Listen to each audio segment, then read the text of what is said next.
You're listening to the New Old Heads podcast, shot live every Tuesday at twitch.tv/newoldheads and released every Thursday at noon via bringingdowntheband.com. The show is brought to you by Coleman Dental, Indie CD and Vinyl. Support the show directly by becoming a member at patreon.com/newoldheads. You're now tuned in to the New Old Heads podcast. I am Major 7th. The brothers are in the building. As always, starting off with my man Jay Moore. How are you, good sir? Doing well, doing very well. You know, we're just out here trying to get it while it's here to get. I heard that, man. My man Lonegevity on the 1s, 2s, 3s, 4s, and the rest of it. How are you, sir? Doing all right, man. How you doing? I'm good, man. Good. Yeah. Weather's Another okay. day.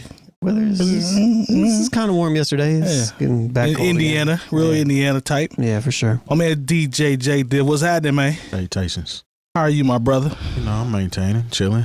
You ain't letting the weather play games with you, are you? Nah, man, I'm just here to work. Work and get in, get it over with, and get on back. I ain't mad at that. Yeah, man. Well, it's good to see you brothers, man, in this holiday season. You know what I'm saying? We coming up on the end of the year and a lot of stuff going on out here in the news, plenty of stuff. But, man, we got a couple big stories, especially one. So I know we're going to get to that. Did you gentlemen see anything caught your eye before we get everything prepared for the show? Anything crazy? Other than Luigi. Yeah. Man, That's it. Locked up Yeah. And that sounds like a crock of to me. I kind of agree with you, man. It's Something going on there, ain't it? It's not adding up, man. The math ain't mathing, as they say. Yeah. I ain't going. I ain't the one for He's it. this mastermind etching stuff on bullets and figuring knowing shift changes, but then he get caught up at McDonald's flirting with some. Come on, man. There's an elderly person in there getting his coffee and fish fillet. Come on. It just doesn't sound. Something is off. And he's Moore. got the gun and the money on him and Manifesto. Like this man just roll around with a manifesto after he leaves Monopoly money. After he in a backpack after he carved shell casings and made it out. He's gonna get caught in a McDonald's with a manifesto on purpose. Sounds like a bad script. I don't know. I would have gotten away if it wasn't for you meddling kids. Meddling old folks, it ain't got nothing to do but be at McDonald's first thing in the morning, whatever. Sounds like a really bad script. I just feel like there's something else to this. I don't know what it is. Individual too. Yeah. I don't know what it is, but I just feel like there's something else. Valedictorian of his class. Mm-hmm. Yeah. Very smart. And this is how he gets caught. Yep. I'm messing around, man. Yeah, I ain't going, man. I'm sorry. Y'all can believe and drink the Kool-Aid and all that but there's a lot of Kool-Aid on that one. Your boy ain't going, man. You ain't going at all? Man, it just ain't. It ain't math, ain't mathing? It ain't mathing. Kanye West and Ty Dolla $ign. So multiple producers involved in creating Ye and Ty Dolla $igns, collaborative Vultures 1 and the follow-up Vultures 2 have reported not yet being paid for their contributions.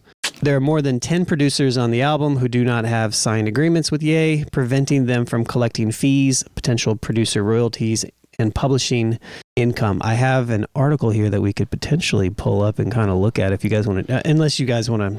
I don't know if you want to know more information on it or what. Yes, let's get a little bit more. I mean, I've read a little bit, but there's one piece in there that I'm sure the article will allude to that caught my attention. So yeah, it's a mess. So let's see, we have no idea when payment will be made, which is unfortunate, says one attorney. So let's scroll down here. This is from Billboard. Attorneys in the music industry are a competitive bunch. They vie for high-performing clients and duel with each other over deal points. Battle is in their blood. Perhaps unexpectedly, a number of these attorneys have joined forces unified by a common goal, getting their producer clients paid for the contributions to Vultures 1, the first of 2004 albums from Ye and Ty Dolla $ign. Since its February release, Vultures 1 has earned more than 817,000 album equivalent units in the U.S., according to Illuminate. Over 1 billion on-demand streams and a Grammy nomination for the hit Carnival. But more than 10 producers on the album do not have signed agreements in place with Ye, meaning they are unable to collect fees as well as potential producer royalties and income for their work. Several of the producers who worked on Vultures 2, which came out in August, share the same unpaid fate as their colleagues who worked on the first installment. We have clients who produce music on Vultures albums and have still not been paid for their services, even though both albums have been released. Bob Celestin, I believe, a music attorney, told Billboard. Presently, we have no idea when payroll will be made. payment will be made, which is so unfortunate and unfair. You would think Ye would be more sensitive to this issue because he is a producer. We've had trouble receiving a producer agreement from Ye, adds Brittany Trigg, another lawyer who represents a producer on Vultures 1. A representative for the Star did not respond for comment. Let me see if there's anything else here. So this problem continues to plague the music industry. It's at highest levels. Jason Berger, a partner at Louis Brisbois, estimates that in 9 out of 10 deals, the producer has not been paid the day the music comes out, which is very interesting. I did not know that. The more convoluted the system gets, the less money comes down to the people that are actually making the product, says Nima Nasseri, who manages Hit Boy. He was not involved in Vultures 1. Why do people have to fight to get paid? Welcome to the music industry. Yeah, I don't know if you... Well, what jumps out to me is the comment about no agreement, because we always talk about paperwork and reading this and making sure you have that, and artists sticking around closer to their agents and all this other stuff that we've talked about, on some recent episodes. There comes a point in time where, like I believe the last part that you read, where it kind of points to just like morality in general. Like if you're a producer or artist of this magnitude and you know what it's like, you just expect people to do certain things and just go ahead and take care of the producers and just pay them, right? Like, just, you've already been through this before, so you know what it is now. Just pay the producers. You got it. So it's weird because a project of that size and nothing is on paper, that's tricky, man. That's tricky, man. It sounds to me like a couple people probably wanted to do this off the strength of it being a Kanye project. Yeah. I can see that. Unfortunately, this project didn't fare like people may have thought it was. I didn't have that big of an expectation from it in the first place. 817,000 equivalent units. That's well, streaming. I mean, but still, it's the equivalent of 870 albums. Sounds that's pretty good. That's substantial. Yes. Yeah. But it's still in the grand scheme of things, it didn't do Ye numbers, so to speak. And we didn't really talk about it much at all. But then again, we've been kind of off of him. So, well, I think this is kind of the general consensus because when we talk about people, if you're listening to something now, they did have a hit off of there. I think the one that he said was nominated for Carnival. Yeah. But overall, I mean, this was supposed to be a project that was dropped like 1 month and then the following month, then another month after that. There's 3 consecutive projects. I think 2 have came out. I see. One of them is still in the air. Who knows when we're going to get it. But again, I think this was done off the strength of who they're working with. And unfortunately, like y'all alluded to, with him being a producer, it's kind of weird that he didn't have it set up to where these people are going to benefit off of this release. Because I don't even, usually if a couple songs come out, you know who produced it. Yeah. I don't know who produced Carnival, but I don't know it in turn. Even if you had more than one single jumping off, you would have more of a buzz and it would generate probably the situations that a lot of the producers were expecting. And they have that not to happen. Plus, they're not getting paid. So you know what's crazy, Terry? Yeah. You know what's crazy, Terry? Producer credits are even more valuable in my opinion now because you can't just go get the notes. Mm-hmm. We used to read everything, or it just came with it. You used to see a track list and even posted on a blog. Yeah. Out to the right, you see the producers. Y'all know that when you used to upload stuff. Yeah. Now you got to fight for those credits, and to have to go through that on the back end of already trying to fight to get credits, that's a lot, bro. And not be paid, that's a lot for producers to deal with. So it says here the producers are Ye, Ty Dolla $ign, OJ Volta, the Lab Cook, and the legendary Trackster. So for that one. I'm wondering if the Trackster got paid. I'm going to say Trackster got paid. Probably. Yeah, he got paid. So the people listed are probably the ones who got paid. Maybe. Or not now. Well, I don't know. I know he probably took care of Trackster. If I was to take a guess, just my personal opinion. It's most likely probably the smaller producers. It's probably the people that were there in multiple sessions that contributed. I don't want to say not major things, but they weren't like the name of the. They weren't like the track star or the could have been session musicians. People that sat in. Or something. It's like that. It's probably not like the major names. It's probably the people that were just kind of there contributing, or the people that are like producing for Kanye, and then Kanye takes the. That's exactly it. Yep. Yeah. Well, you said the whole thing about the maybe session musicians. I mean, I think about that, and I think about someone like Clyde Stubblefield, you know, who, if you didn't know, he's the actual funky drummer. Oh yeah, James 100%. Brown. You know, he doesn't get paid from any there's no residual payment for any of that. He was just a drummer who played in the session, you know. And so I don't want loop has been flipped. I don't want to say, you know, because we're talking about, you know, people in the electronic era, if you will, who may not have been playing any type of instruments, but, you know, contributing ideas. And, you know, but if they weren't even paid for that, then that's a problem. But Facts. You know, and I think this is if this is a lesson, like, even if it's Kanye West, don't do anything on the strength. If you don't have any paperwork in order, then, you know, maybe this isn't the right opportunity for you. And I know it's hard to try to tell someone whose whole life is built up to being able to be in a studio with someone like Kanye West or Ty Dolla $ign, people who have already won the awards. They've been on the top of the top, and you can associate your name with them. But then you wind up doing the work, and you can't associate your name with them because you're not being properly credited, paid for what you did in the session, or, you know, paid as a producer where you should be receiving some sort of royalty. There's got to be something there that you have to have in order, and they're not really inclined to put that in order because why? You know, like, who are you to say anything to me? Because, you know, Kanye West talks, you know, and during the first part of his career, there are things he did it wasn't really credited for. Absolutely. So in his mind, maybe he, instead of thinking, man, I don't want to put other people through that, he's like, hey, I'm setting you on your road to greatness by doing these shady things to you. I don't know. Or maybe it's just an oversight. I mean, it's possible that it's an oversight, and that maybe it was a pretty organic thing. Maybe he didn't have his typical people around him that typically takes care of this stuff, and maybe some people got left through the cracks. Who knows exactly what it is, but either way, like, you should, you know, I got a question do your due diligence. I got a question for you.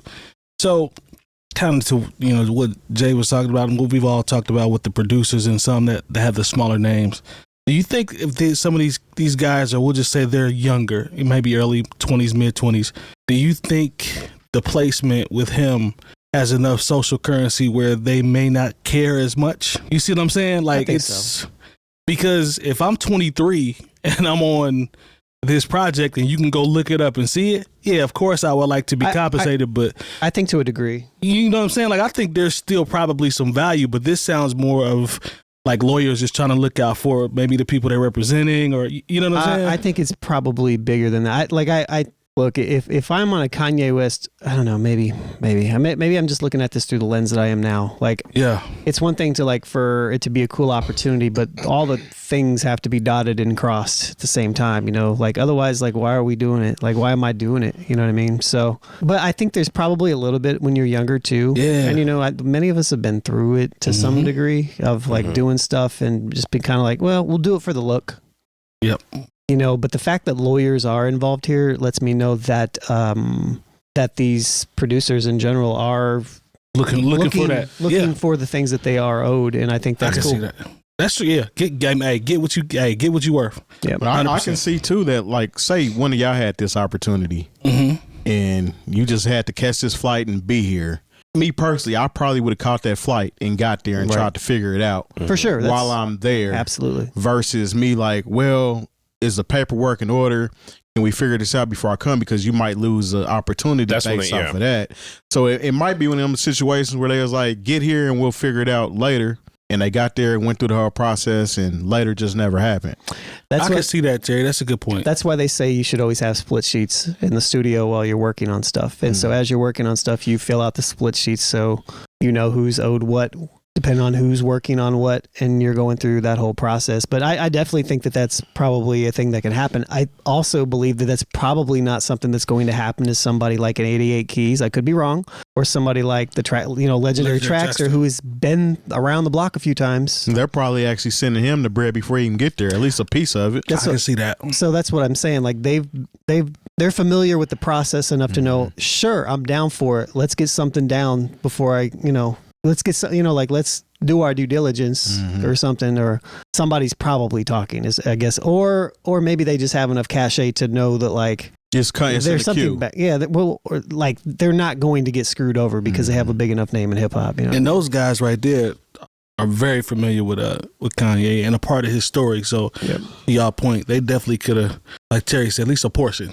get a little something up front and get it on out the way. You know, because they're working with other artists as well. True. So this has to be worth my time and effort at this point. If I'm flying out to help you with your project, well, I got this project over here, and so I'm gonna need something to hold me over, or at least show that y'all are serious, so I can put this one on the back burner and go back to it. You know what I'm saying? Yeah. Yeah. Even still, like if you're just taking publishing splits, like you would think, as opposed to like they say sometimes the producers don't get added until after the song is out, because, and I could be wrong here, but it's always been my interpretation that when you're doing mechanical, like the streaming related, like you're selling and you're streaming, like you need to have those splits kind of up front. You don't necessarily have to, but it makes sense to, especially if you're an independent artist out there, you can do all that up front. But publishing stuff, it doesn't necessarily have to be registered on time, and I think that's part of it as well. Kind of like trademarking. Probably, yeah. In a way, like as long as you get it registered before it's like reported or something. I don't know exactly how it works exactly, but I've always been under the impression that you don't have to have. Obviously, it makes sense to do it up front, but you don't have to. Like, it's not like, oh man, I just missed out on 2 months of publishing royalties. That's not how it works. It's kind of like the situation with who was that, Glorilla and her producer. I don't remember when they put out her first song that came out. He wasn't initially paid because they didn't expect everything to go how it went. I see. And then they ended up having to go back and figure things out while it was already out and hot. Yeah, and I think still, I mean, don't get me wrong, at the same time, like you can still like do the numbers. Yeah. And do the calculations like after the fact. You can do that. Somebody can do that. It's not like it's that hard, but in the day and age where everything is mostly automated, like if I put out a record tomorrow and all you guys are featured on it, well, I go in the back end and I get you guys all to sign up for Split Share, and that's all taken care of automatically. You all have your own accounts. So I don't have to do anything. You know what I mean? Like it's just getting you signed up. So you can still do it manually. You know what I mean? It just means like if I didn't get y'all signed up in time and I, for the first year, like I just collect all the money, well, I can go back and do the math and be like, you know what I mean? But this is what I owe him. This is what I owe him. Sure. It's just a lot more work. You know what I mean? Yeah. But get what you're owed. Yeah, I hope they get their paper, man. I really do. All right. Well, Sean Carter, the superstar rapper and businessman professionally known as Jay-Z, has been accused of SAing a 13-year-old girl along embattled hip-hop mogul Sean Diddy Combs.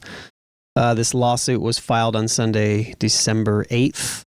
Jay-Z has responded with a statement. Basically what's going on here is Jay-Z received this private mediation thing back in November, I believe. And in turn, this is a Jane Doe situation. So what was happening is he ended up filing a case against the attorney Busby. Is that his name? Yeah, Tony Busby. Tony Busby, under a pseudonym, which he is talking about. Pretty much just called himself a celebrity or something like that. He filed that in return or in answer to what Busby did.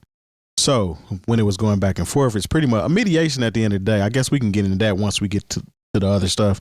Jay wasn't going for it. So the guy was like, well, we're going to go public with it. And he's like, that's okay. when everything went public. So that's when it went public. So as soon as it went public, Jay-Z, the attorney, dropped the response. And then this is the response to that. I see. So for this, Tony Busby responds to, and this is not Jay-Z's response in that Rock Nation letter. There was another one that came after this one. Yeah, so Jay-Z initially responded first. And then this is the response to that one. So he says, regarding Jay-Z case and his efforts to silence my client, Mr. Carter previously denied being the one who sued me and my firm. He filed this frivolous case under a pseudonym. What he fails to say in his recent statement is my firm sent his lawyer a demand letter on behalf of an alleged victim, and that victim never demanded a penny from him. Instead, she only sought a confidential mediation. Since I sent the letter on her behalf, Mr. Carter has not only sued me, but he has tried to bully and harass me and this plaintiff. His conduct has had the opposite impact. She is emboldened. I'm very proud of her resolve. As far as the allegations and the complaint filed, we will let the filing speak for itself and will litigate the facts in court, not in media. Yeah, so I mean, that in itself, so if somebody sends you a civil case and they're naming themselves Jane Doe, essentially, so I don't know who this person is. So in turn, I sue you under a pseudonym. That's pretty much tit for tat, right? So you're not telling me who's suing me. So I want to know some more information of what's going on. So I'm going to file a lawsuit against you because look, I don't know who's suing me. So tell me some information. So in turn, Jay-Z also too had some investigations going on, trying to get information about this attorney. I see. I don't see anything wrong with that. I mean, he doesn't know who this person is. He's saying he's been asking friends and colleagues, things of that nature, who he was. Obviously, he doesn't know who's suing him, so he can't ask her anything. So his follow-up, the attorney's follow-up, saying that he's harassing me and my client, he doesn't even know who the client is. Right. So that doesn't even make sense to me. When you can approach a billionaire and pull him behind and say, hey, you know, we just want to do this. And he's like, no, I'm not going to give you a red cent, even if you didn't ask for any money. Like, because, you know, let's just be honest. What a mediation is at the end of the day is a situation where you want to get paid. So I don't have to physically say, I don't have to say I want $5 million. I want $5 million, but I'm coming down to sit with you well, I won't say every, but 9 times out of 10, somebody requests a mediation, they're trying to get paid. So, you know, because honestly, why else would you do this? Yeah. Right. Something doesn't smell right here. When you talk about, okay, it's the 2000 MTV Music Awards. Okay. And I think about the backdrop. Now, mind you, Jay-Z was Jay-Z at this time. He was coming off of, you know, selling, I think, $5 million with Hard Knock Life. This, you know, this is Hard Knock Life tour brought hip hop tours back. He's probably one of the most famous people, you know, in entertainment at this time. Okay. Yeah. And this is the MTV Music Awards.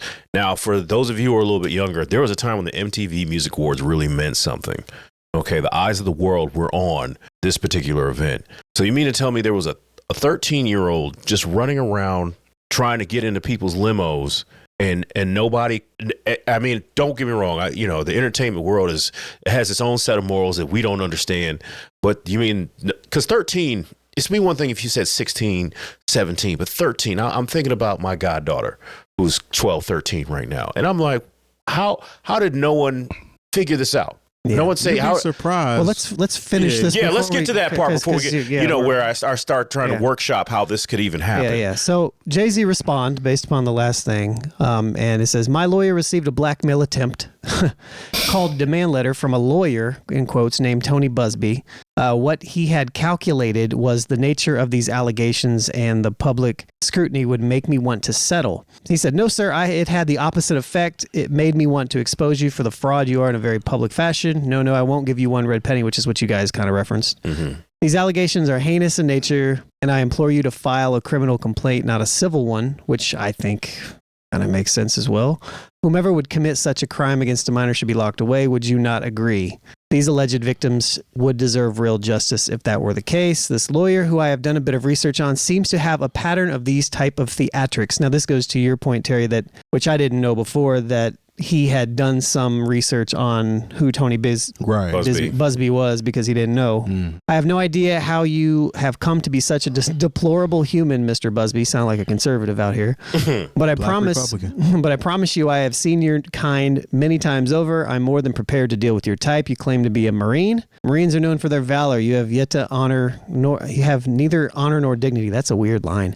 That's weird. My only heartbreak is for my family. My wife and I have to sit our children down, one of whom is at an age where her friends will surely see the press and ask questions about the nature of these claims and explain the cruelty of greed of people. I mourn yet another loss of innocence. Children should not have to endure such young age. It is unfair to have to try to understand inexplicable degrees of malice meant to destroy families and human spirit.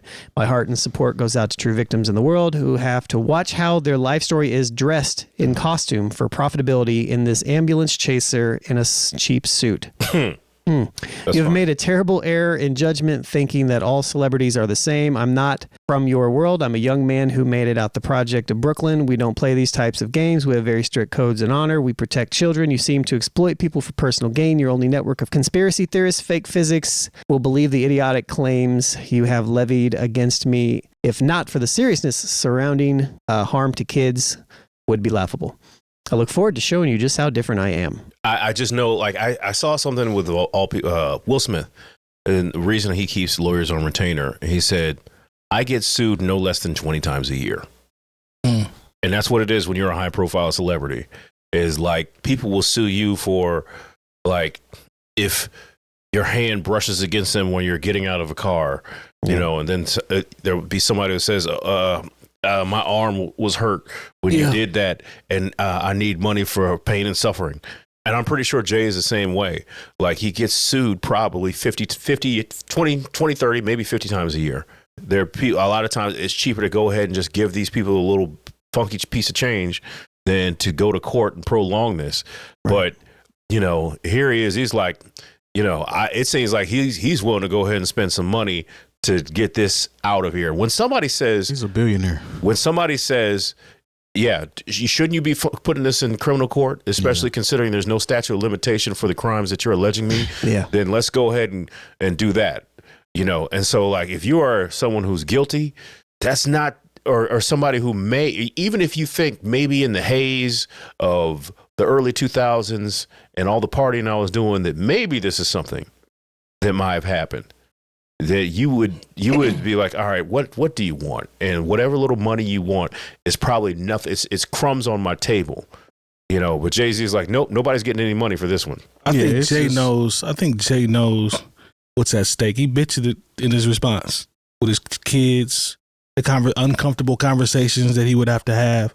And then also his brand, period, just him as an individual. There's a lot. Well, that's already happening anyway because it's public. So he was ready for that part. But what I'm saying is he still knows, because he's getting dragged regardless, because nobody really knows. But there's a lot at stake, is what I'm saying. Like, he's got a lot out here. So yeah, I to me, the way he sounds, it's like, go ahead. And you don't see people come out with that much like vitriol. Yeah, like he's like, nah, let's go. You know what I mean? It's at the end of the day, it's his reputation on the line. That part. So, like, say this situation happens and he wants it to go away. He wants it to remain a private mediation where I got to break bread. Yep. So anything can happen to where people find that out regardless. I mean, Michael Jackson had similar situations to where he settled cases so it would go away. And then other people start suing him as well. Yep. So now he has to pay out more bread. Mike was one of them people, he's just trying to make it go away. Then he actually went up against somebody and won the case. And it's a situation where the law will follow up if they find something that they can sue you for criminally. That never happened with Mike. I know a lot of people play around and say, well, I think he did it. He never was sued criminally. These were all civil cases that he ended up having. Facts. Jay is a billionaire. He's in a situation where he's a very prolific individual along with his wife. So he sees something like this, or they're trying to tarnish my situation that I have going on here. If that's the case, I'm not about to sit down with y'all and give y'all nothing, because that's never going to be on record that I settle with none of y'all. I don't do that. So if these charges that y'all have against me, if y'all are so for real about it, charge me criminally. I'm ready for that. And if I did it, then I'm supposed to be in jail. He's pretty much owning it. Like, if he did it, I'm supposed to be in jail. I'm not supposed to break you off no money and it just goes away. Because that's more of a moral clause to me, because I feel like anybody that touches kids in any kind of situation should probably be put in front of a firing squad. Not even necessarily just go to jail. But he's standing on business by saying that he knew this was about to come out public. That's why this was already ready for as soon as it was announced. I wondered, I didn't know that had happened before there. So I was I was like, wow, he dropped this like right away. Yeah, that's typical Jay form too. Had it locked and loaded. Yeah. So he knew this was going to happen. So he was ready for, hey, well, it's time to go to war, because my reputation is on the line. I'm big part of brands. I'm head of NFL. You know what I'm saying? Yeah. Super Bowl will be here in a couple months. I'm not about to let this affect me. Like he said, I'm built different. Y'all have built a lot of cases around Puffy. Puffy actually has some evidence that is very damning. You know what I'm saying? Jay-Z is like, just because I've been around Puff does not mean I'm on the same Puff stuff. Yep. He hasn't denounced Puff. He hasn't done anything like that either. But he's like, I'm a different type of individual. I'm not going down like that. So if we gonna play that route, y'all need to either let me know who this is that dropped this case, or y'all need to dismiss it, because I'm not about to play these games with you. And this attorney has a track record of doing this type of thing too, as far as bringing up charges and getting money out of people or trying to leverage it. Referencing the ambulance chaser and stuff of that manner. Yeah. And and even still, like, even if the lady was a minor back then, she's not now. Right. So I guess there probably is an argument for the anonymity Anonymity. Anonymity, yep. As far as not wanting to be blasted in the public like that, to some degree, assuming the other side that this is true, right? So there is something to be said about that, of wanting to be drugged by public opinion to that manner. So I can understand that, but I still feel like if you're going to have a mediation to some degree, that could be talked about and NDAs could be formed in that type of situation, could it not? I mean, so I don't know. I don't know. Then I seen some other information that came out too. I don't know if this is true, but allegedly there was an individual that this attorney tried to pay to pretty much play the victim, essentially. And they explained to her, this situation, we have a high profile celebrity and we want you to say these things. Yeah. And the person decided, I'm not doing that. You know, I didn't have anything to do with that. I'm not doing it. So it's almost like this Jane Doe took on that job that they were trying to give somebody else. And that person was like, no, I'm not doing that. Well, you know, because I referred to 2000 and Jay-Z being Jay-Z. He's like, you got to understand, like, this is at a point where I'm pretty sure Jay-Z had all of his time, or a lot of his time, especially surrounding the MTV Movie Awards. Boycotting the Grammys. VMAs. Yeah. Like, this is a time where it was like, I'm pretty sure, like, he had his schedule super planned out, you know, and there are people who they can vouch for his whereabouts during this time. So, you know, the thing is, like, if you're going to, like, because I still believe in not so much the conspiracy of, if you are what the mafia, the so-called mafia, is called an earner, like, you're going to be protected. You know, the problem that Puffy ran into is that, you know, he's no longer an earner. So videotapes start leaking, you know, certain things start coming out. Jay-Z still is very much intertwined with the NFL, like Terry said. You know, if you know about his deal with LVMH, he got a lot of stuff going on. Yeah, so you Rock Sports. He is still very much what they would call an earner. So even if there was some validity to this, you know, it's not going to go very far. But like from what I'm reading, like I said, you know, and I could be made to be a fool in a couple weeks because something else will come out. You know, I'm like, this does look like some foolishness. I feel like I just need more information if I'm going to really be super invested in, like, having an opinion on it. You know, like, it's not really my place to, like, care super much about this, because it just seems like a thing between them at this point that just happens to be public. The reason why I care, one thing, is because I have a daughter and she's nowhere near that age, but even at that age, she's still innocent. I don't see, and I hope I'm right with this, I just don't see his character aligning with being on that type of deviance. You know what I'm saying? I just don't see that. We're talking about, and we can't say certain words because, you know what I'm saying? We don't want to, but I mean, y'all understand what I'm saying. I just don't see him as one of those type of individuals that would pursue a situation like this. And I guess that's kind of what I'm getting at, is like, I don't either, but I don't want to also diminish the other person that I don't know, because I don't know what their character is either. And so I just don't know what it is. So it's just speculation at this point. That part right there alone is the part that I thought about. It's because we don't know that person's character.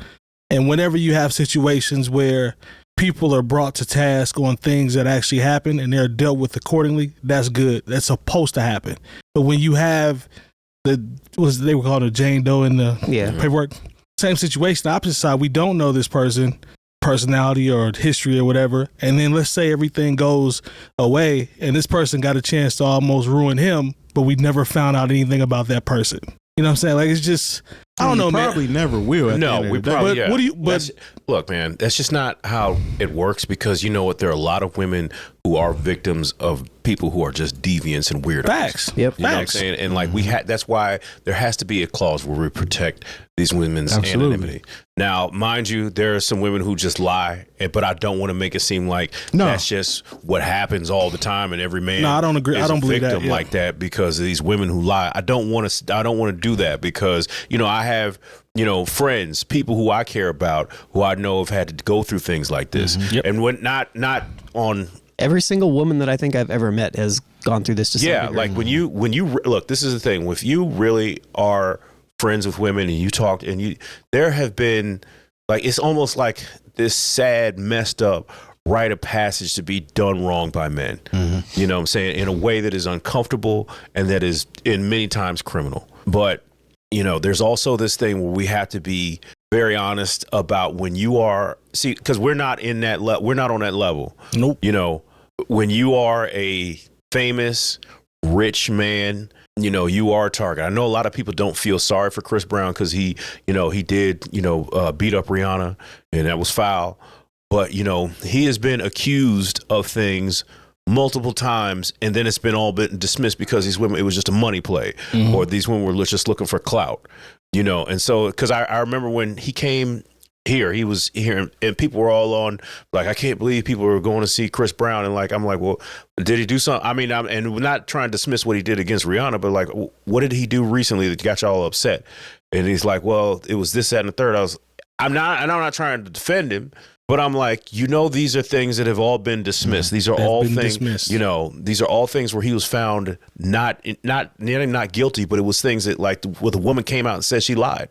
Yeah. You know, and so I just don't want anyone to think, when I say anything that I say, I'm not trying to diminish like the abuse that women go through, because it's really messed up. But also it's messed up when you have women who are looking for attention and for money who accuse rich and famous men of things that they did not do. But also when I think about 13, maybe it's because I have a problem with 13. Yeah, we should all have a problem with 13. Absolutely. Because I think about I think about what, if you look at an old yearbook from when you were 12, 13, that means you going from 6th to the 7th grade. I got a niece that age, bro. You know what I'm saying? And that's I don't care how much makeup or maybe if women, there was always, a couple girls that might have developed quickly. They still look like children. Not at 13. You know what I'm saying? And so it's like, what part of the game is this in the society where we can even entertain the fact that there are 13-year-old girls that could be at an award show going from limo to limo, and then weird, there's nobody who wants to say anything about this. That's weird. Like, I'm playing devil's advocate. I'm just saying this is 100% true, and this is what happened. The fact that, like, we're just in a space, and mind you, at this point it's 25 years ago. But if that's what was going on 25 years ago, I can imagine what people imagine if the game evolves, what's going on now. Well, see, the thing about it is too, when we get to talking about Hollywood and the entertainment business, it's not necessarily passe for a child to be attending one of these parties. I remember back when Studio 54 was open, they showed a picture of Drew Barrymore in that club. Oh, she used to frequent. The kind of debauchery that was going on in that club when she was in there. She used to frequent that club. It's documented. Yeah. It's documented. I don't think it's far fetched as far as a child being in one of these parties. Now, depending what I do, who they are. Yeah, again, you know what I mean? She was a celebrity, so that's why she was there. That's different. And then you also had Webster or Emmanuel Lewis and kids like that were at these situations too. But I just maybe for the thought of maybe for my mindset being, I ain't gonna say 100% morally sound, but from a moral level, that's just crazy to me that anybody would put a child in a situation to where that could happen. And that, I think that's one of the things. It's hard to believe, I guess, is kind of what you're saying. Yeah, it's hard for me to believe that. And what's going on with me here is not so much the victim blaming or siding with anybody. To me, it looks like the attorney is at fault here. Mm-hmm. I mean, again, these are all hypotheticals. I don't know what's going on with this situation. It just doesn't sound right to me, the way that it reads. And from his background, I mean, he's been trying to build this case up against Diddy for a while. So he's the main. Talking about Jay-Z? No, Busby. Yeah. So all the cases against Diddy are through him. Oh, really? Yes. So he has a whole lot of people that are suing Sean Diddy Combs. So this is Jay-Z almost by proxy in a way, like it's not. It wasn't okay. An unnamed female like he's celebrity. Taking phone calls. Trying to just stack them up. Yeah, so he's pretty much the one that has facilitated everybody coming forth against him. And when it started happening, he was saying that there's other names that will be named later, or other celebrities, so to speak. So this is and I don't like to call it a witch hunt when it comes to abuse, because I mean that's a serious thing. Right. But when you're talking about an individual that may not have been involved with this and you're trying to get money out of them, that's some crazy. I mean, I don't know. I don't know, man. Well, we have the follow-up here from Jay-Z's statement, Tony Busby tweeted this. So the New York Times contacted me to ask for my response to rapper Jay-Z's allegation that I tried to extort and blackmail him. My response is pretty straightforward. No one has made any threats. Jay-Z's assertions are bogus and laughable. Instead, our firm sent a standard demand letter seeking a mediation on behalf of a woman who alleges Jay-Z essayed her as a minor. The letter was vetted and approved by our client, whose preference was to attempt resolution short of filing a lawsuit. This approach is common in these types of cases. What you are seeing played out now is a coordinated and desperate effort to focus the public's attention on me personally to avoid attention on the allegations being made by my clients. This effort has included harassing my family and colleagues and even offering former clients money to sue me, which is illegal. When an alleged perpetrator behaves in this manner, wildly asserting that a basic demand letter is extortion and aggressively using media to attack the opposing lawyer, while at the same time ignoring the allegations being made by the alleged victim, it reminds me of a famous line from Shakespeare. The lady doth protest too much, methinks. We intend to address all of these issues with the court in due course. Let me be clear, we will not be bullied or intimidated by these shenanigans, and our clients won't be silenced. No, I mean, they kind of are silent because we don't know who this is. Thank you. And once again, they say seeking mediation on behalf of the woman who alleges the Jay-Z's essay.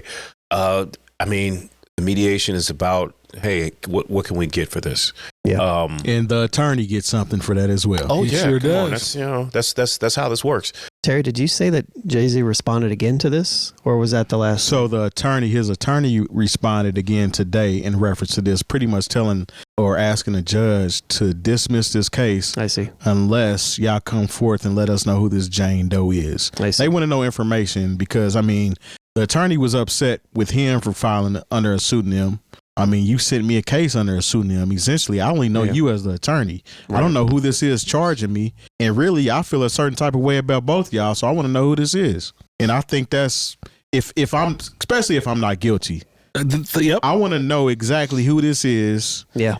And go from there and because. I think that makes sense. Like, go ahead and file the criminal charges too, if that's a thing. Like at this point, like, if you're Jay-Z and you don't even know who this person is, if that's what it is, if there is no name being shared, I can see that. I'm going to write a check to Jane Doe. Yeah, that doesn't make any sense. Basically, you'd be like, I'm going to write a check to Tony Busby, and he's going to give Jane Doe and he's going to give it to whomever. It's like it just feels like a threat. Yeah. So this threat's pimp. Yeah. You know what? Men just in general do better. And this is not me trying to cast any aspersions on Jay-Z, but just overall, I saw something where Lenny Kravitz, he put out a record this year that people ignored, but was very good. And he talked about in one of the interviews how he hasn't had sex in 9 years. And people were like, oh, come on, that sounds like some foolishness. You Lenny Kravitz, you can move the way you want to move. But you know what? We have not heard is anybody trying to accuse Lenny Kravitz of anything. Nope. That level of sexual discipline has served him in a time where everybody is being called to the carpet for whatever, whether it be bad feelings or actual criminal acts. So get these kids from away from around you.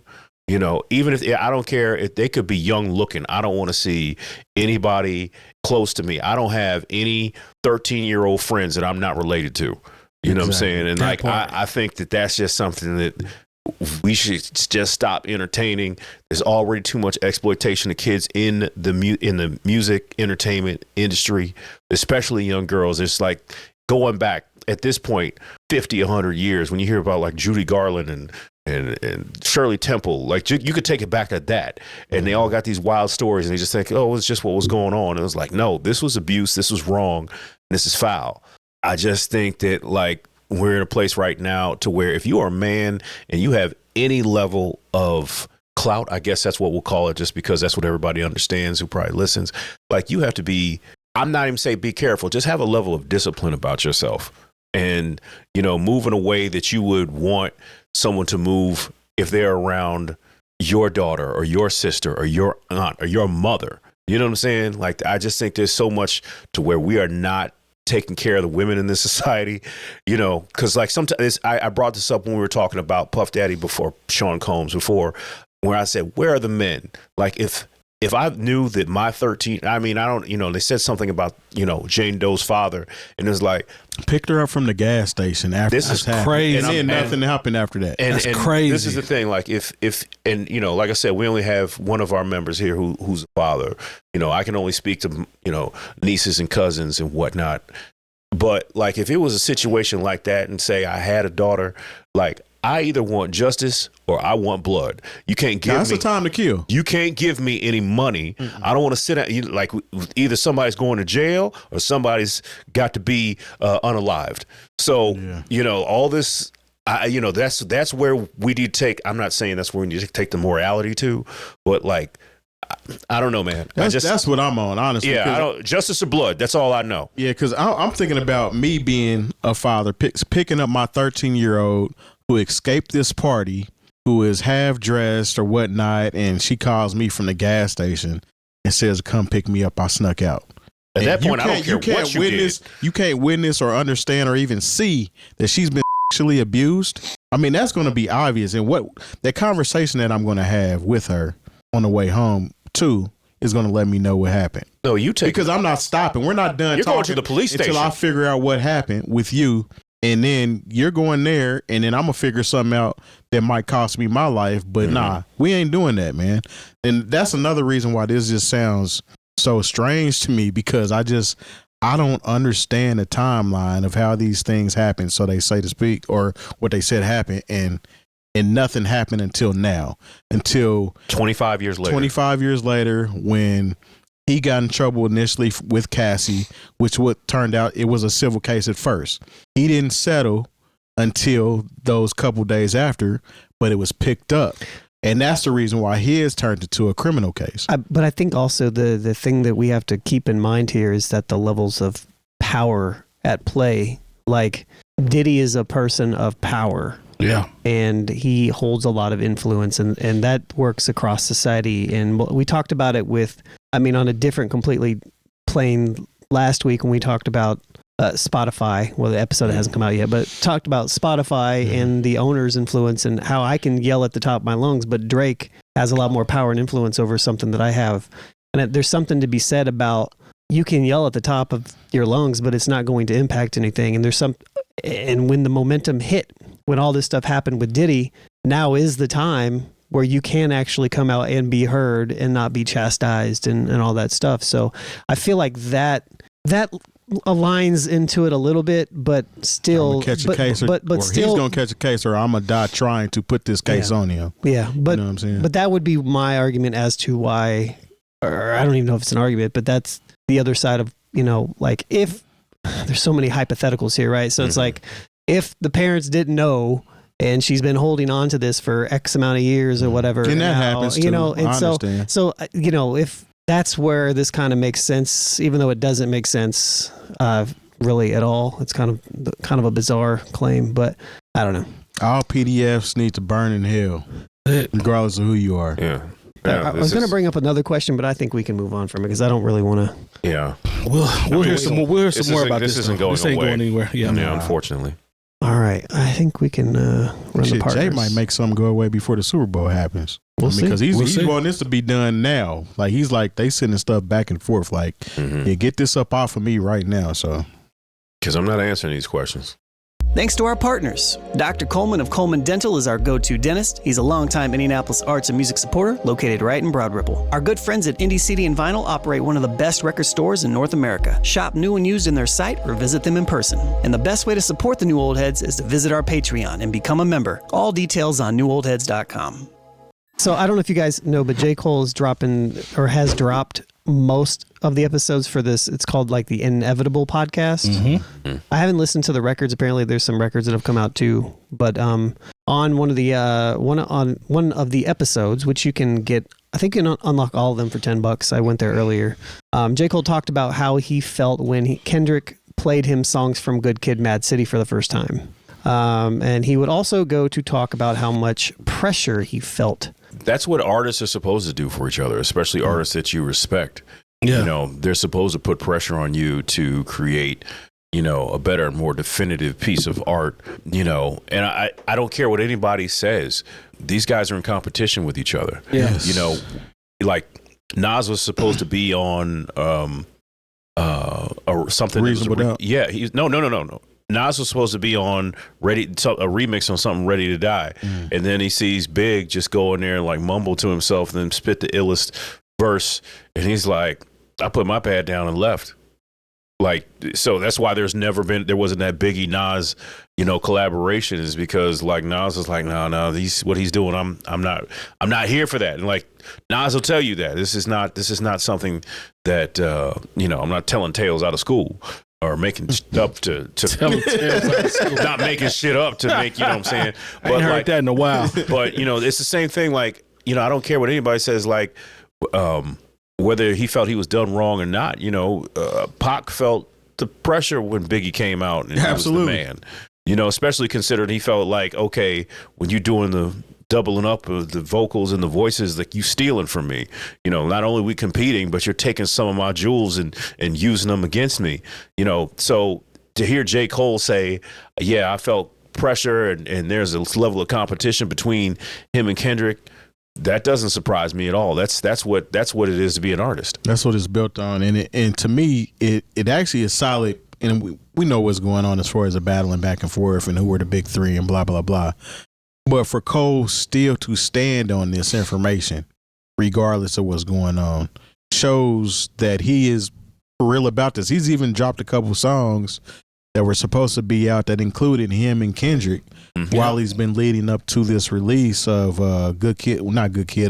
Forest Hills Drives for the what is this, the 10 or 15? 10 year 10, I think. Yeah, the 10 Yeah, year. it's 2014. And he's dropping like 8 songs extra on the deluxe version when that comes out. So I mean, he's pretty much standing 10 toes down as far as being like, Kendrick is somebody I actually look up to and somebody that I respect in this game.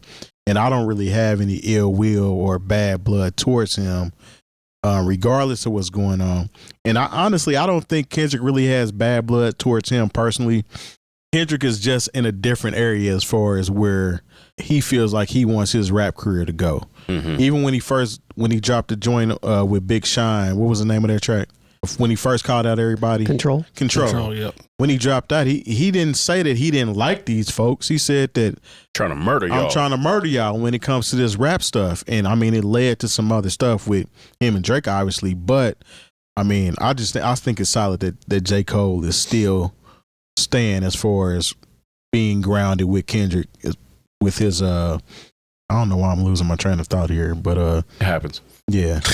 His influence on him pretty much to put out some solid stuff. I respect it. It sounds authentic, but it also just goes to the point of what we talked about with the competition, because you got to be out your mind if you don't think, even though he was, it made him sit up in his seat and be aware, he still was motivated to go out and put out better product or, to keep up, so to speak. So that's what it's all built on, is just a competition. So we probably got some great product out of him just because he may have been, inspired by hearing those records. So that part seems to be like just dope and authentic. It's not about what's going on. It's just him sharing some stuff before he comes out with the anniversary project. So I have not heard the records that have Kendrick that were supposed to have Kendrick. Yeah, we're supposed to have him. I think there's 2. There's a couple videos. Yeah. One of them has BJ the Chicago Kid on it too. I haven't heard those. I'm assuming there's YouTube links or something, but I haven't heard those. But I mean, if that's what it is, and he makes some better product for streaming now. Yeah, that's a big deal.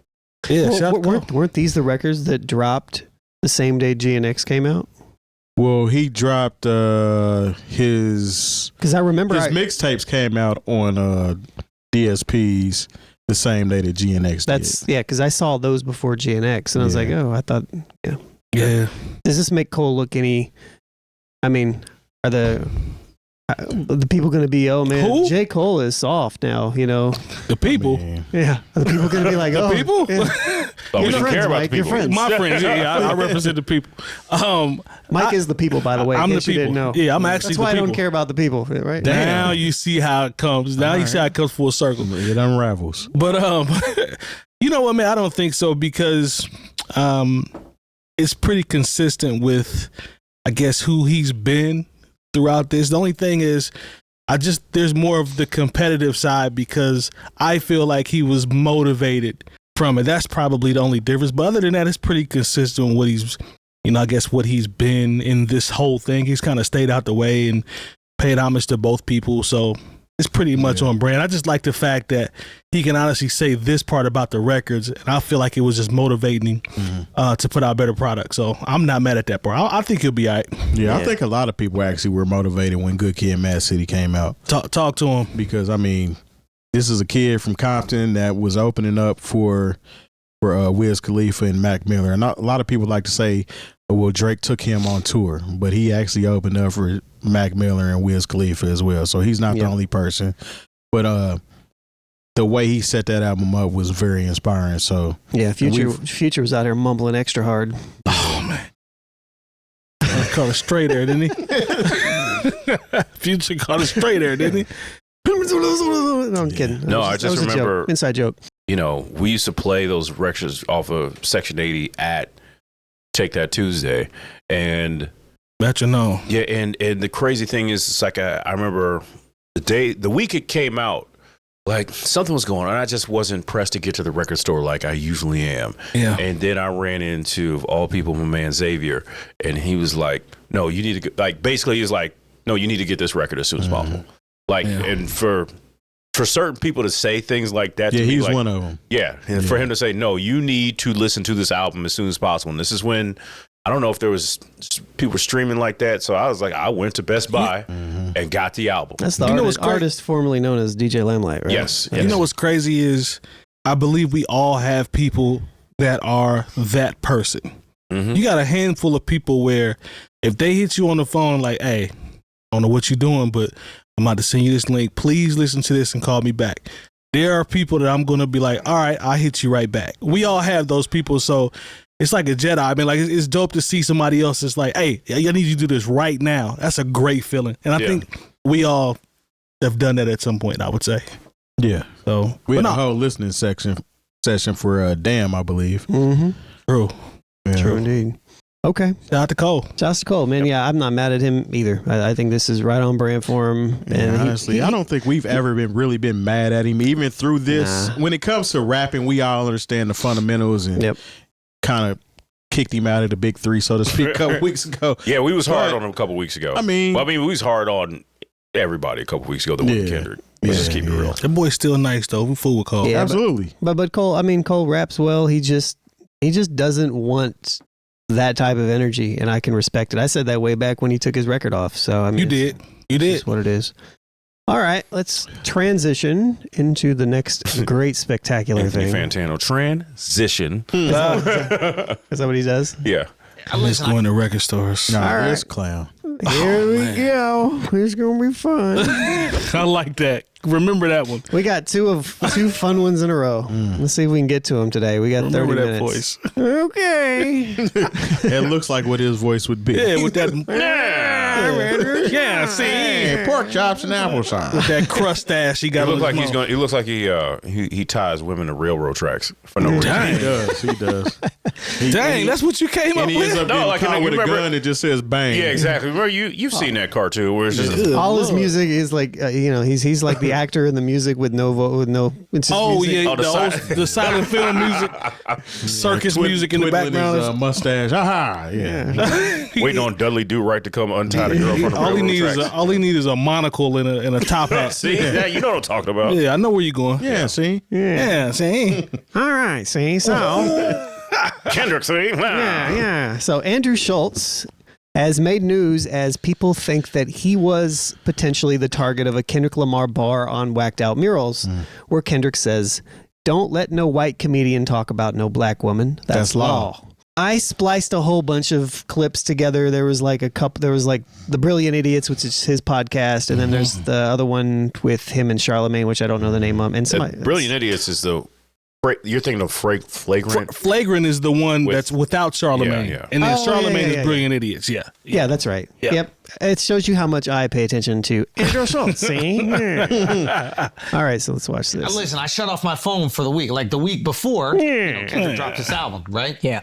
There's so many articles about this album that are about. I don't want to. Yeah, it was about you. You were trending on my Twitter. What a time to be alive where rappers got to talk about comedians for clout. A sub at a comedian?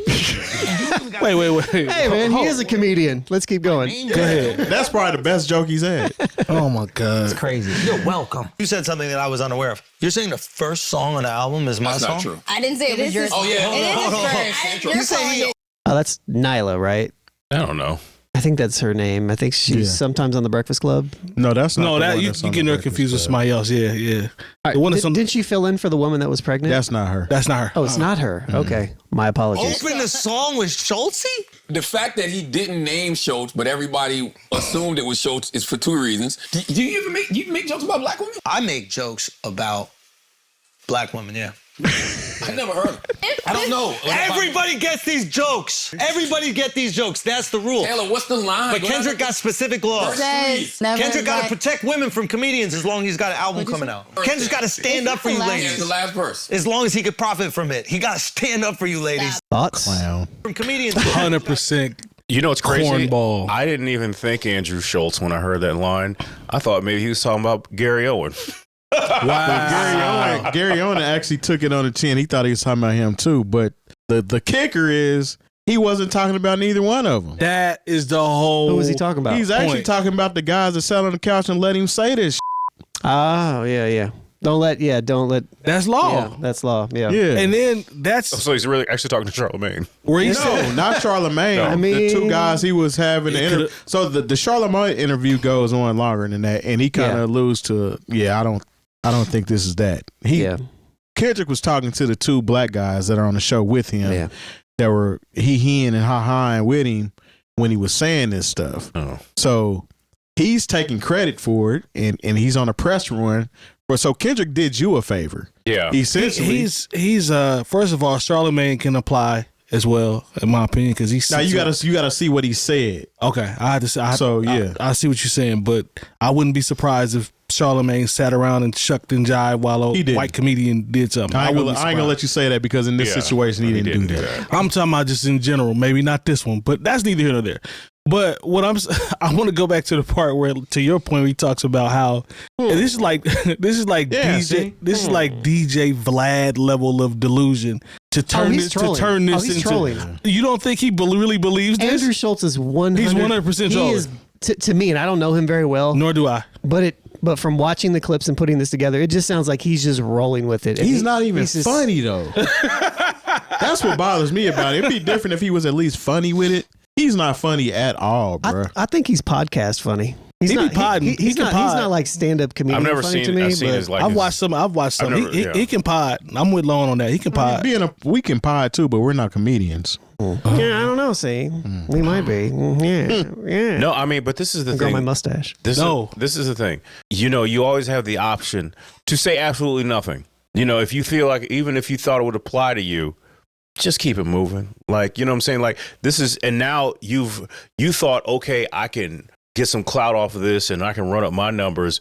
And now there are people who are really like taking a magnifying glass onto your content because maybe you said some things that you were able to get away with, but now that you've decided you're going to say some wild stuff about Kendrick or whatever you said about black women, is like, okay, and maybe, and once again, comedians, like, as long as they joke on everybody and it's actually trying to get everything. Like, my favorite comedian is Patrice O'Neal Absolutely. of all time. Hilarious. I'm with you on But that. mind you, Patrice O'Neal was remarkably funny. Yes. Yeah, to me. Yeah. But I realize there's some people, like, he actually said, if there are 100 people in my audience, I don't feel like I've done my job unless 50 of them walk out.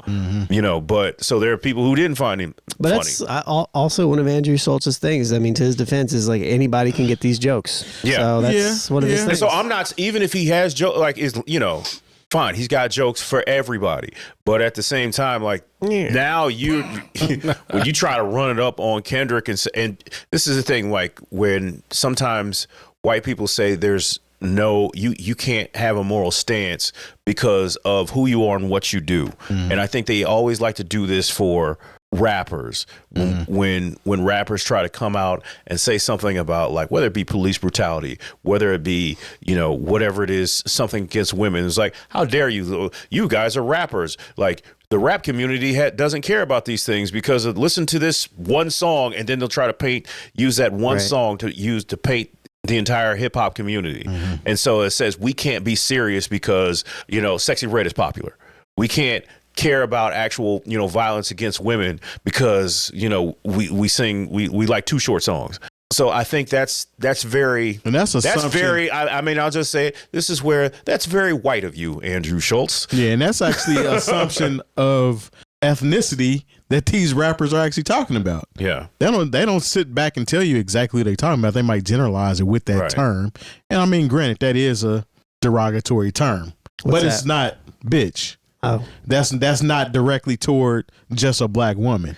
Maybe I missed it. I don't even know what's going on here. Like, so what happened was Andrew Shulz ended up doubling down on this situation. I know about this situation. I don't know about the. I mean, does he have like a history of doing this stuff or something, or what? What was the initial thing where he said something about black women? Do you guys know what that is? It wasn't even so much that he said anything, because like I said, his jokes go. If I take that back, I have seen, because like there was a video somebody put up of just him doing crowd work, you know, to where, you know what I'm saying, I will give him props. He is excellent as far as a comedian.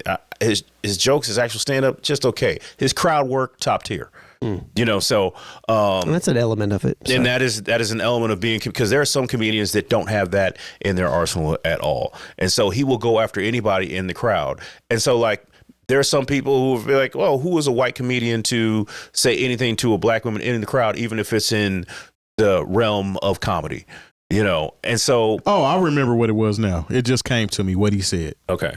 So they have a trend on TikTok called the black effect. Essentially, is like when a white woman or some dates a black male and then their appearance changes or whatnot. They start dressing more urban, hip, whatever, blah blah blah. So his joke was well, they don't want to date black women or something like that because they end up stressed out. Then they got to grow their beard out, and it was a line toward that as far as why they didn't want to date the black women anymore. That was the initial joke. See.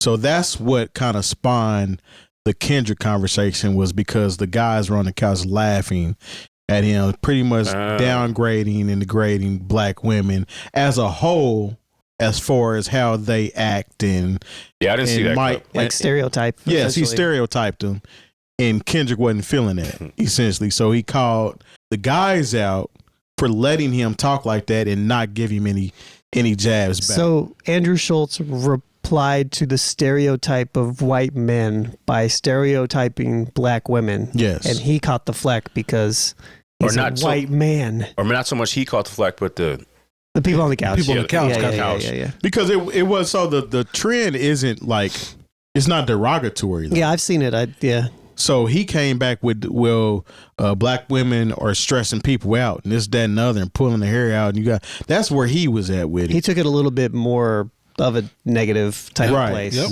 Right. It wasn't like a TikTok trend at that point. Let me ask you guys this, since we were talking about him trolling, right, in terms of what he's doing with his responses.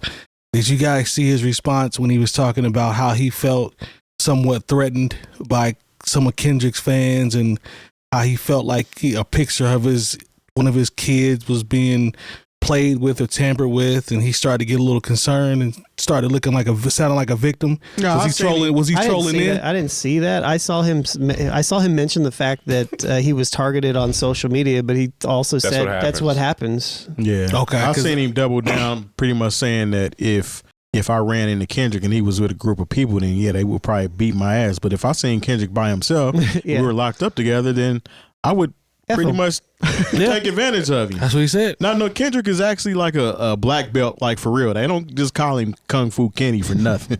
So he really do be on that. He might mess around and find out, but he's also has been guilty of some passe Drake-ish type of things in the past. I just found that interesting. Where this is the perfect picture to have on the screen of him right now. I did that on purpose. What do you mean? It's Jerry Seinfeld. I can't tell jokes and just not be bothered about it. He's just not funny, and I won't say not funny. Well, from what I've seen, even his responses aren't funny. I haven't seen his stand up, so I can't say that his stand up isn't funny. But like, from me being introduced to this, I mean, I've seen him, but I've never really watched him like that. this isn't funny to me, and he's actually getting the clout off of Kendrick versus him saying that he needs me, and the guys are the one that actually Kendrick was talking about. So yeah, I people like Andrew Schulz are kind of annoying to me as a white person because like he's kind of an edgelord in a way. Like he's kind of like he like plays he's like one of those guys that hangs around black people, right? Mm-hmm. And he does some stuff that where it's like it's kind of controversial. And then he like defends himself, but then he makes every white person that face, and then he makes every white person look bad. You know, like it's just kind of like or it gets a little too comfortable, and then it's annoying. And then when he says something that's not cool, he's like, whatever, we're just playing here. It's jokes. Yeah, it's just I don't know. Everybody relax. Yeah. He's definitely that person.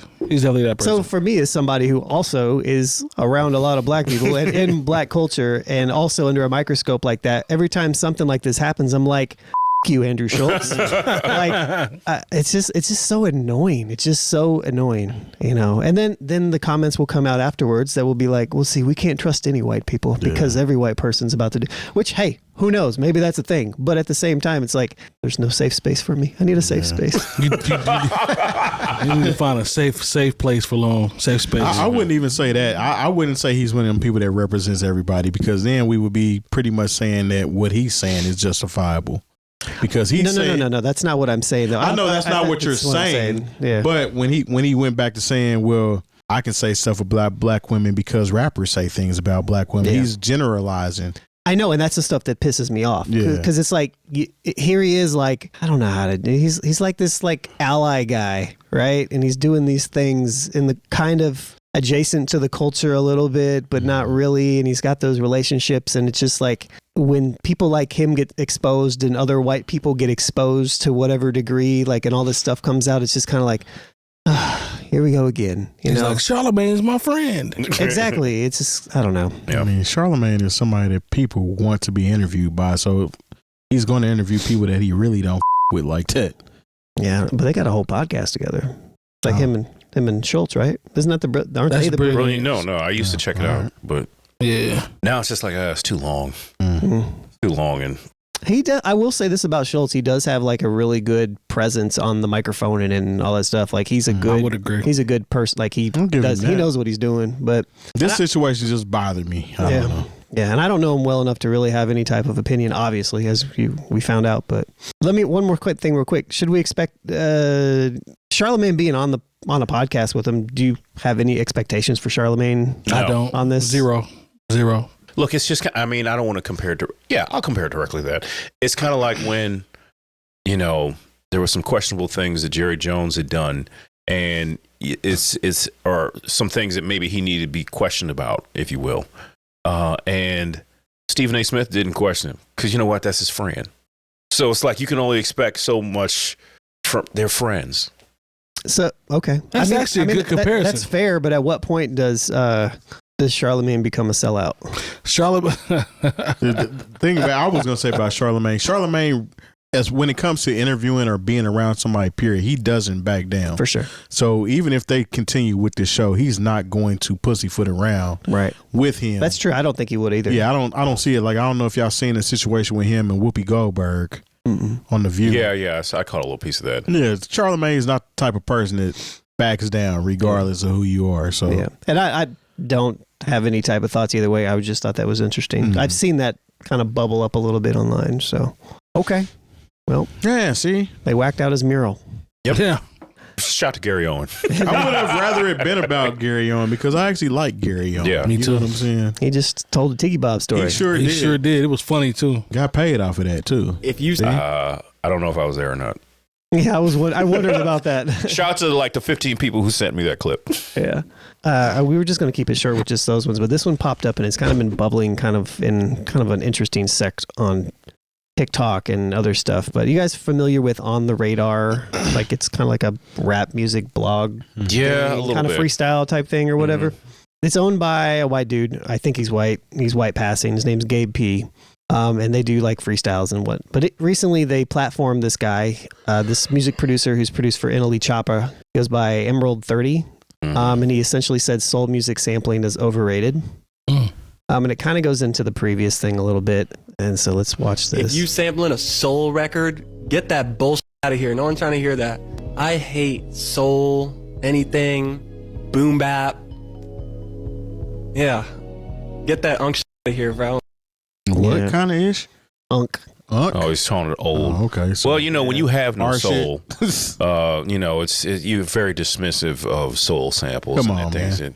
That, you know, like when you just out here. He must not have been listening to music in the last couple months. No, he doesn't listen to. Like he can't be serious with this comment. Like there's no way.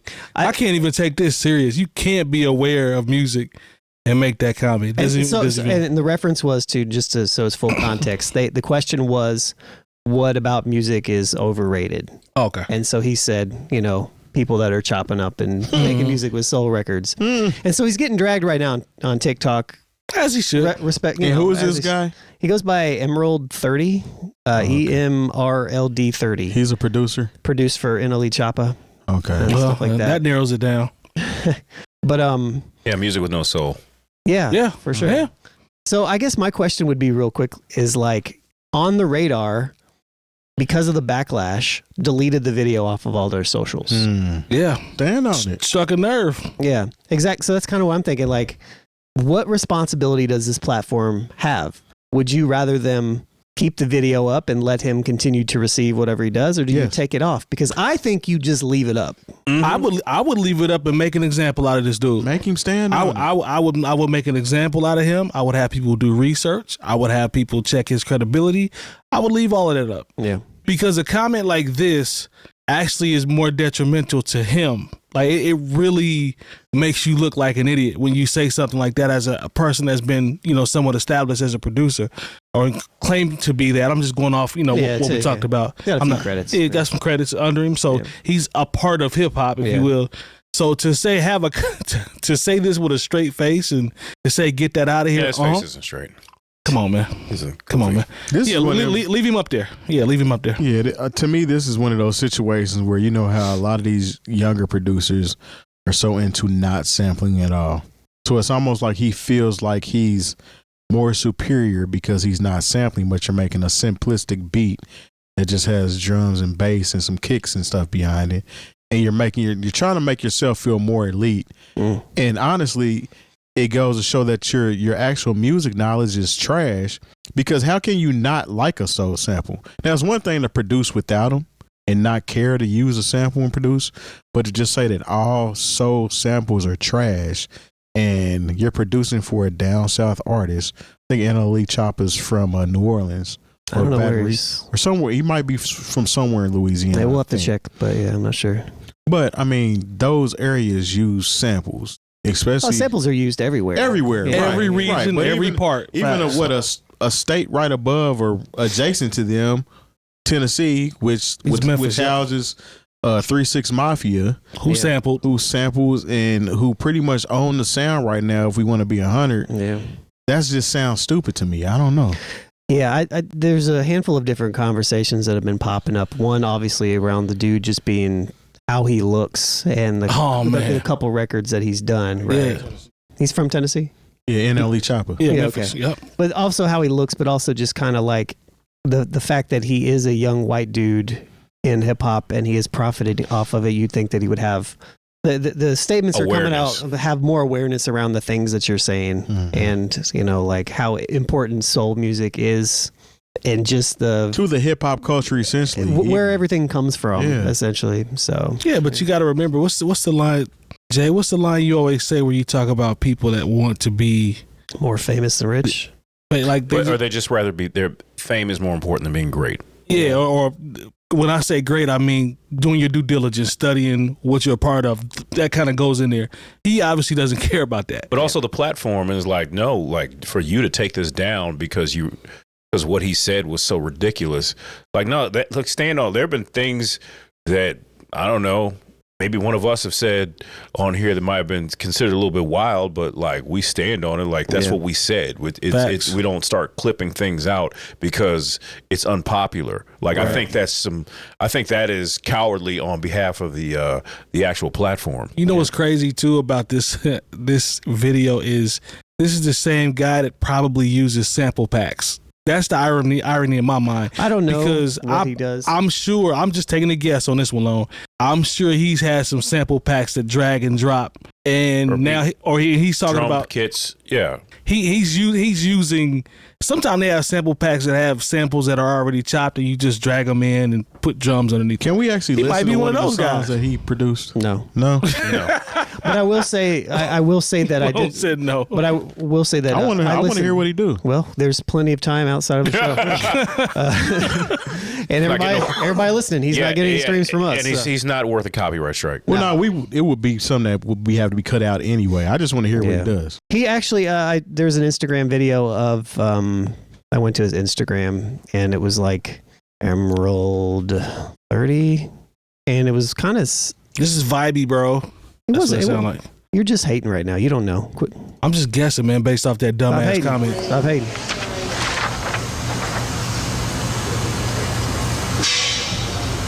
Oh, that's cold. I like that. I love pills and Percocets. Yes. Put an orchestra behind pills and Percocets. That's not his orchestra. Yeah. I mean, like, did he write that sheet music? And if I were to take a guess, Pills and Percocets. That sounds straight to me. That doesn't sound bad. No, I mean, it's So straight. orchestra samples are cool, but Orchestra what? soul samples aren't. Yeah. Thank you. Hey, who knows? Maybe he played all that stuff with his VS. Maybe he played it all. We don't know. Yeah. Maybe. We don't know. We don't. I'll investigate more later. I just wanted to kind of hear where he was coming from, if he had a case at all. I mean, I This think comment's still stupid. I don't know any of his music outside of those records that I've listened to, or that with the orchestra, and I was like, it's not bad. That part is not bad. Now, the Pills and Percocets lyric is absolutely hilariously bad. That's crazy. But I like the setup with the how he had it when he on the podium. That was dope. That got me. That was fire. I like that. So, anyways. Yeah, but you know that comment's still stupid. But Yeah, to say exactly. this and to be so dismissive of what came before you is a problem. Yeah. You know, and like I know everybody thinks that like anything that came before them is useless. You know, I he's a kid too. He's a kid. You know, but at the same time, it's like once again, there's a lack of self-awareness that a lot of young people have, especially when they've received a certain level of success in the industry, and they think, well, what I'm doing works. So anything that's not that must be trash. Yeah. Everybody's not embedded in the culture that they take part in. For so sure. That's been just have to understand that. It happens often with these newer cats. It's like it's almost like they get a red badge of courage because they don't know. Yeah. You know, and that's weird to me. Yeah, I'm actually less like upset with his comments because I feel like in the situation here, it was probably just kind of wasn't super serious in the way that he answered it. He was laughing too much for me. Well, that's what I mean. Like, I don't think he was like actually in a conscious, like, let me think about this answer. I think he was just kind of goofing around saying the stuff. Now, does he still have a responsibility? Yes, of course. But like, he's also a kid. So like, when we say kid, how are we talking? That's true as well. That's a very good question. That's a very good question right there. I was gonna no. Let me not. Don't do that. Don't do that. But I would say, like, I try to give like the young kids a little bit of bail, you know, like, or a little bit of leeway on that. I was more interested in this whole thing about the platform taking the removing the content because they were pushed cowardly. back. That's very cowardly. And I was like, I don't know. I don't know how I feel about that. So yeah. All right. No, that's how I feel. I think it's cowardly. You should have left Felt it a certain way. And plus, it's the internet. Nothing ever goes away. It'll always come back to you.